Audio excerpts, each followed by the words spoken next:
Friday. It is April 29th, 2022. I'm watching the CBS this morning. They have actually on a piece they're being honest about the effects and their human reaction about the drought in Southern California and out west. I'm in 13 colony territory. However, I know much more than the average Joe, let's say. That's a saying they have here when they're mincing words and egging on. I don't know why. All right, so with that being said, there's also something with the word fourth dimensional for ivory, I-V-O-R-Y, and then flash forward to the O-V-A-R-Y with upper and lower capitulate gammas. It's tied into this conversation. So now somewhere in the world, prior, let's just say on a 100-year scale, for years with the generational gaps taken into account for prospectus and for planning. In this area, being the intercontinental 48 puzzle pieces just below the leaf region,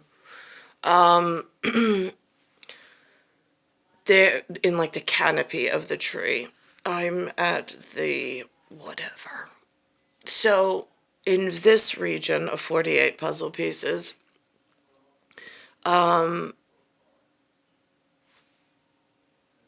there's water studies, there's atriculation, there's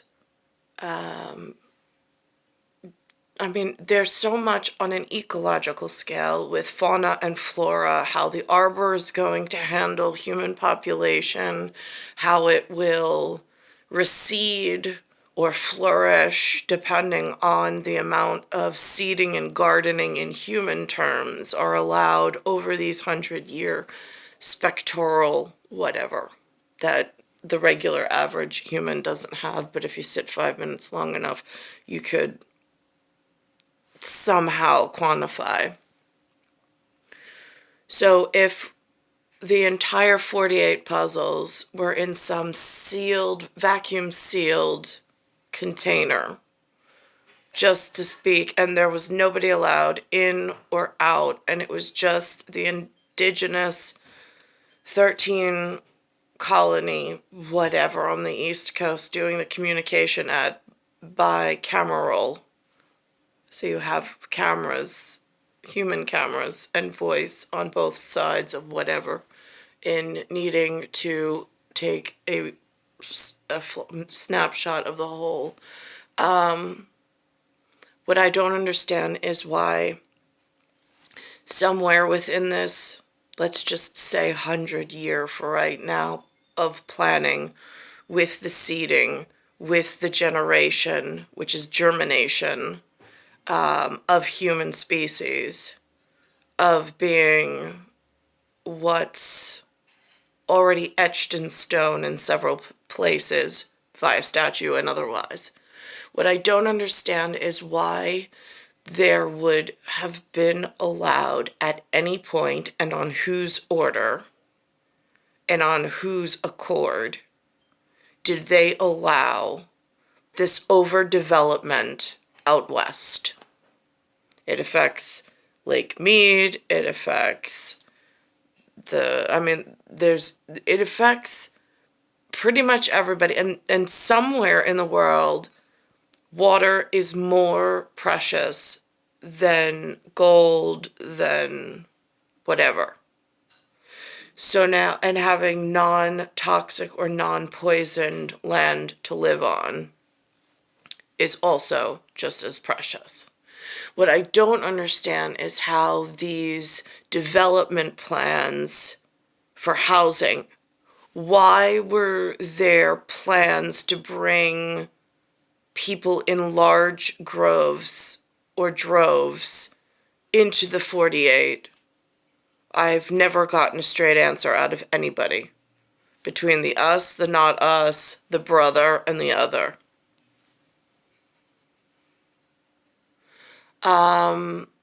So this is what it looks like on this morning. Ambitious is the right word for it. Really fascinating. Meanwhile, in the West, people are likely to face a brutal summer because they don't have enough water. The latest government map shows nearly all of the West is in drought, and 95% of California is suffering severe or extreme drought.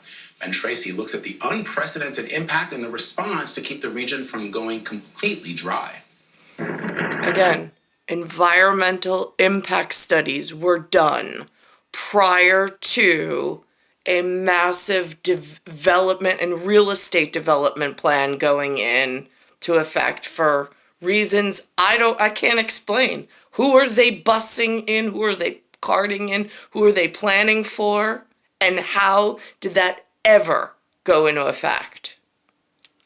Wildfires are raging and reservoirs are draining, and it's not even summer yet.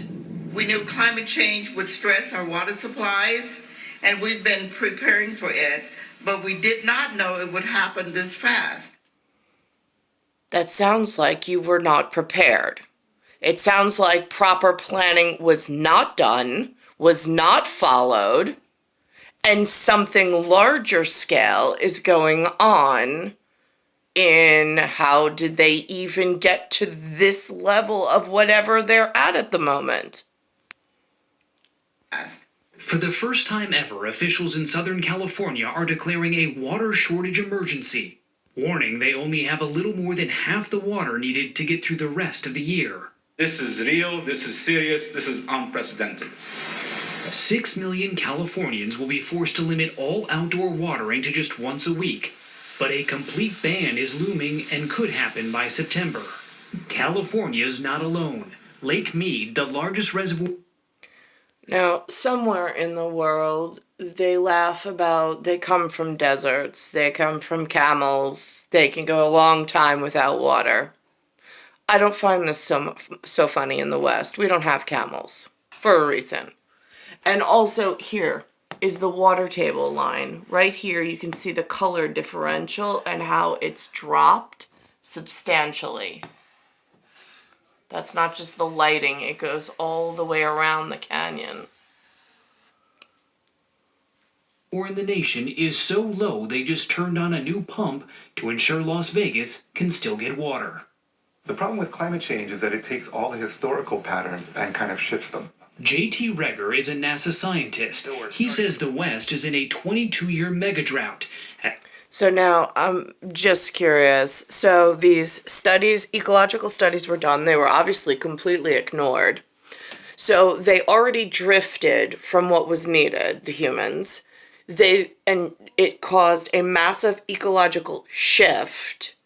And what, now everybody's like, we'll just make room for us on the plan? The answer is no. As climate change makes it hotter and drier. A lot of people would call this the new abnormal. That's right. We're just starting to see the dominoes fall. So it's drier, we have less water in reservoirs, then we have fires, and in California there's really this series of consequences that we anticipate. As the American West tries to adapt to climate change in real time. For CBS Mornings, I'm Ben Tracy in Los Angeles. And continuing with that drought conversation, conditions in New Mexico and Colorado are contributing to today's extreme fire risk. For more on the forecast, let's bring in meteorologist Jim Cantor. He's with our partners at the Weather Channel. Jim, looking at this new weather system doesn't sound so helpful. Gail, we have seen this all too much, unfortunately, here in the month of April. We're going to see it again today. Let's talk about it. Like you mentioned, New Mexico, Colorado, West Texas, Western Kansas, all these areas seeing high to extreme. So they made room in a plan that could not hold nor sustain life in a multi-diverse way. but they somehow expanded the original policy and allowed these things in. They've wrecked society, they've wrecked the environment, they've wrecked our way of life, or the way that life was sustainably going to be allowed here in this section of 48 puzzle pieces. And then they built institutions and college and this like game for the next generation, but didn't tell anybody or kept it amongst themselves of whoever got into these institutions, and just quietly has been trying to figure out how to negotiate the shift and the drift. I'm just curious, because no matter how many theoretical models you let in and no matter how diverse you let the people in, you're just extracting more quantifiable problems and you're making the problem so much worse mechanically. Fire danger. You're talking about low relative humidities and also very, very high winds. That same system is going to push east, bang into the moist. Because now the organic section knows how to follow the mechanical section, which now it goes into some kind of like really weird, disgusting death match. The moisture. Now we've got a big tornado, a big hail, and a damaging wind risk. Let's time it out for you. It's all into Nebraska and Kansas today. This is where it's going to start, okay? You can see those storms probably severe north of Hays, Kansas around 5 o'clock. Then they develop this evening after they move through Omaha all the way down to Oklahoma. As I mentioned, all hazards in play. This moves east. Chicago, keep an eye out. You actually have a small tornado threat as we get in towards Saturday. That system moves into Appalachia as we get in towards Sunday. And then we watch all of this refocus into western Texas for Sunday and on into Monday, just in time for a new month in climatologically Gale. That's where we typically find. I thought the Appalachian Trail was within the 13 colony region. How is he using Appalachia out in the western districts? Just curious. It doesn't work. They're the Rockies. They're not Appalachia. I, this morning, am grateful for a participant in the US that was brave enough to actually handle this report so I could handle my part of parlay overlay in what condensed version I see in patterning, sequencing, and messaging being thrown into this universe. Back now on CBS Mornings at 7:30, and the war in Ukraine is bringing back Cold War memories for millions of Americans. He's part of the section of has. I'm part of the section of has not, as far as college etiquette, sports, and lifestyle. Including a deep fear of a potential nuclear war. In fact, a recent CBS News poll found that 70% of American adults worried that Russia's invasion could at some point involve a mushroom cloud like the one you've been seeing behind me. And the rhetoric from Russia's leaders has only poured gasoline on those concerns. In a not-so-veiled threat, President Vladimir Putin warned this week they have all the weapons they need to respond if other countries get involved in the fighting. In response, President Biden said yesterday it's, quote, irresponsible for Russian leaders to make idle comments about nuclear weapons. So unfortunately, now seems to be like a very good time to think about what a nuclear war might actually look like and whether our country would be prepared. On a gloomy spring day just across the river from New York City, we spent some time recently imagining the unimaginable. If a nuclear device were to detonate right there, what would it look like from where we're standing? The fireball itself would be bigger than the Empire State Building considerably. Historian Alex Wellerstein has spent a career studying scenarios like this one. A few seconds later, you would feel a shock wave hit you. You would feel a heat on your face. It would be an awe-inspiring sight. It would be terrifying, but like nothing else you would ever see in this world. Test explosions caught on camera decades ago allow us to actually see just what a nuclear blast would look like. The result of an uncontrolled chain reaction, splitting and fusing atoms and releasing an energy locked inside billions of years ago by exploding stars. But to demonstrate what a nuclear blast would actually do to a city, Wellerstein, a professor at the Stevens Institute of Technology, developed a grim tool, a website called NukeMap, on which people can simulate a detonation anywhere in the world. Let's put it around Times Square. And as in real life, it begins with just the push of a button. Okay, all right, let's hit the button. Let's hit the button. Oh man, and look at the fatalities. There's a sort of zone that's about here, which is pretty hopeless no matter what. That's with a bomb like the one that struck Hiroshima, a so-called tactical weapon, small by today's standards. When we simulated larger, more modern bombs, We went from 15 kilotons now to 800 kilotons. we saw how a single blast could cause heavy damage throughout an entire metropolitan region, killing hundreds of thousands of people, with winds carrying radioactive particles even further. These are areas where if you're not taking shelter several hours after the bomb, you could get enough radiation to die, you could get enough radiation to get significantly sick. The atomic bomb explodes. There was a time when Americans prepared for such an attack. Now, this says 1951. That's before Technicolor, when it was just black and white and they had enough problems. Now, 20th century 22, they've added Technicolor, and now it's a whole nother set of catastrophe. First, you duck, and then you cover. In the 1950s and 60s, school children did drills to help survive the blast, and a public campaign educated Americans on surviving the fallout. Kicked up by the bombs drifting back to Earth, the amount of dust on my finger could kill a man in a matter of days. Civil defense teams spent hundreds of millions of dollars building and stockpiling fallout shelters all across the U.S. On your way down, you'll see fallout shelter signs. That's fallout shelter. That's exactly what I have over in my area. But a visit to the basement of a public library in Passaic, New Jersey, reveals just how far this threat has fallen. That's what the outdoor sign looks like.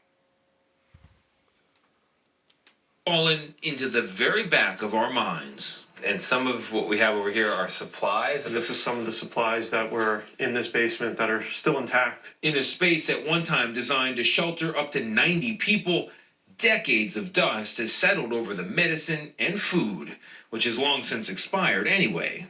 Oh, God, it really smells like a shoe. That's amazing. And building supervisor Gary Savatoriello says there are no plans for replenishment. Have you, in your 10 years here, met anybody who came from the government to check on any of this? No. No. Not in my 10 years. Instead, this one-time fallout shelter, like so many others, has turned back into an everyday storage space, though the signs are still up. No one ever took them down.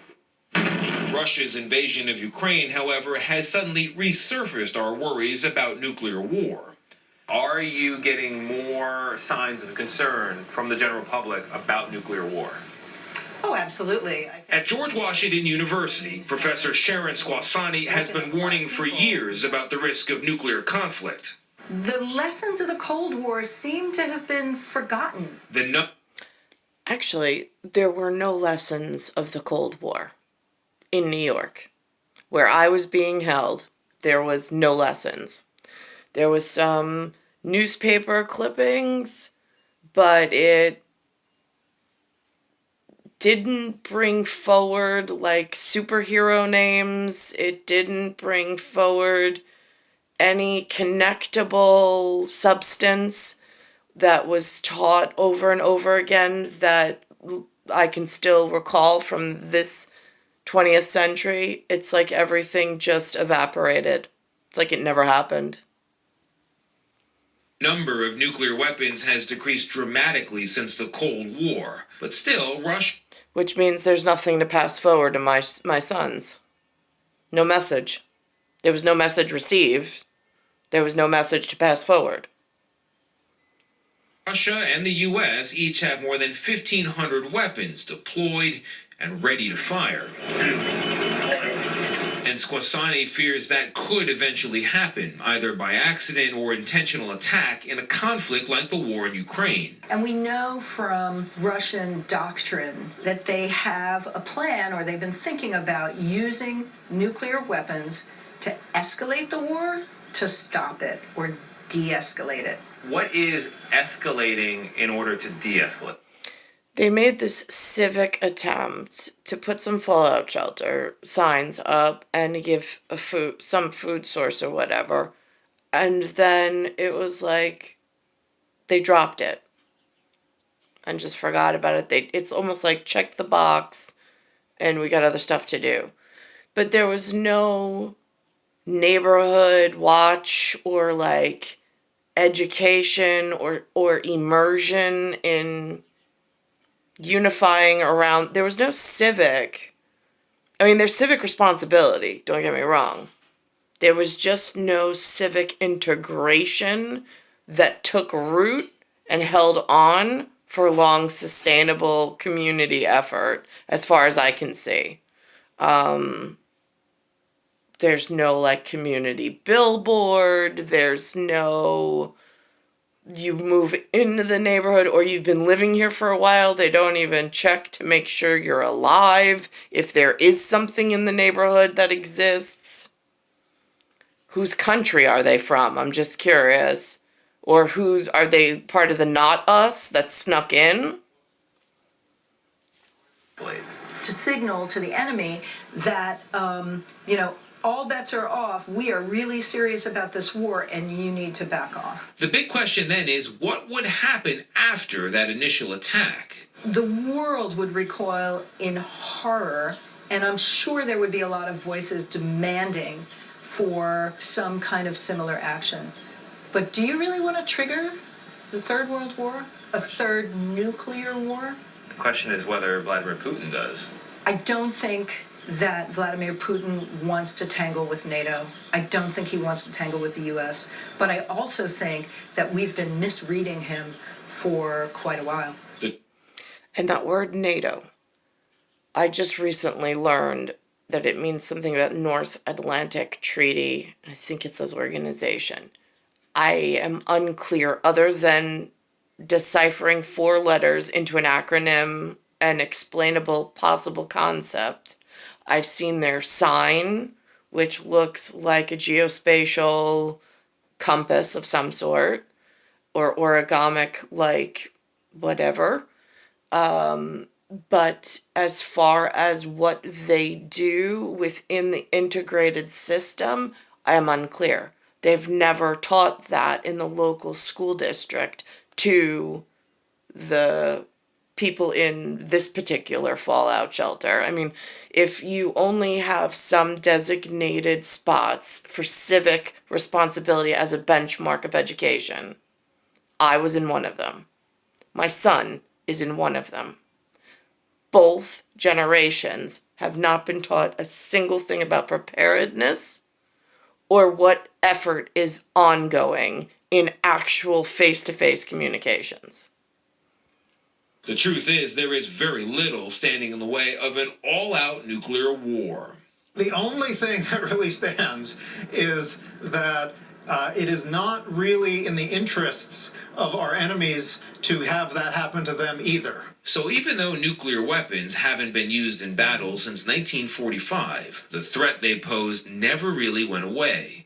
Something that probably should be on our minds. We have a long list of stuff to worry about, but I think they should be on the list. I'm not saying they should be the top of the list all the time, but I think if they were on the list, you might get a somewhat different world as a result. You think that should be true even after, hopefully, the war resolves in some way and tensions decline? Future problems are brewing, I guarantee it. Oh boy, it's definitely on my list. That's troubling, yeah. Just the fact that we even have to put it on the list. I know. What's crazy? Go ahead. So if you're in Times Square and you live miles away, you die because you're incinerated? You, Gail, if a weapon detonated On here the in Upper Times West Square, Side. you would die in that initial explosion, probably from the fire or the shock wave. In Brooklyn, I'd be hurt by shrapnel and then probably exposed to a lot of radiation. What about Harlem? Harlem would get radiation.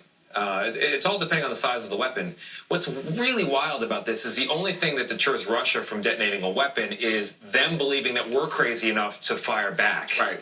It used to be called mutually assured destruction. Yeah. MAD. Yeah, Right? MAD. The acronym is appropriate. Yes, it's really insane. is. It really is. I remember those bomb shelters in my school as a little kid. Yeah, that was fascinating. Very, very scary. Up next, the great palate cleanser. His name's Vlad Zutin. He's got the story.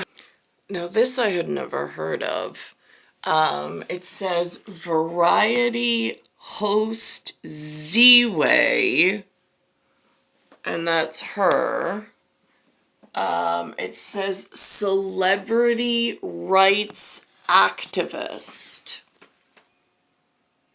I am not clear what that means, but it seems like if she's been kept in the celebrity loop, and she knows that the celebrities are carrying on in a dangerous manner that might spark World War III.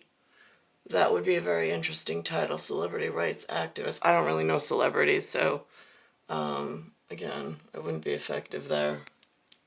For truth on her late night talk show, just take a look at this exchange with Charlemagne the God.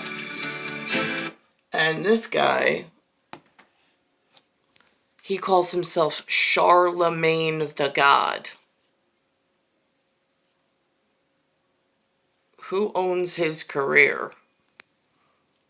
You once said black men don't cheat, but is that because you like to gaslight people? I don't cheat. I can only speak from the perspective of me. And here, she's speaking on critical race theory. So is this part of truth, or is this, again, it gets confusing when you use the microphones the wrong way for decades, and then they get all tripped up with some kind of celebrity, like whatever, and they think there's equity here somewhere. I really haven't felt it or seen it. It seems, I was speaking to my son this morning. We were talking about nature and about trees and about balance and the ecosystem on the way to school, because we're in like a concrete jungle, it looks like. And I said, here's the thing. There's more than two types of relationships, but in the relationship you're talking about with the trees contributing, like converting the what we expel, and having this dynamic relationship with them, it's called a symbiotic relationship where we contribute to their well-being and they contribute to ours, and it's like in this life cycle. Then there's something called a parasitic relationship where one just feeds off the other and just keeps growing larger and larger and larger and larger, while the other, the host, grows smaller and smaller and smaller and smaller and deteriorates because the parasite and the parasitic relation took all of the life force, the energy, and took the relationship and drained it for their benefit, being the parasite's benefit, to the detriment of the host. I feel as though this, whatever rise and movement, the NFL draft last night was a perfect example of just how parasitic this like modern nuovo or like new America has become. It's not us. It's all over the airwaves that it's not us. It's some kind of roast beef plan going in with some other overture of I can't figure it out quite yet, but the hints are everywhere. For those of us that haven't minced words our whole life because there's been no purpose or need to and never been called upon since like the ivory ovary tower has just been left in some neglect position. It's star 1978, star 8378, Nicole, Cattaruzza. It's Earth, Solar System, Milky Way, Universe, Galaxy is broken. And it's Bayside Station, Bayside, New York, 11361. It's it's Friday, April 29th, 2022.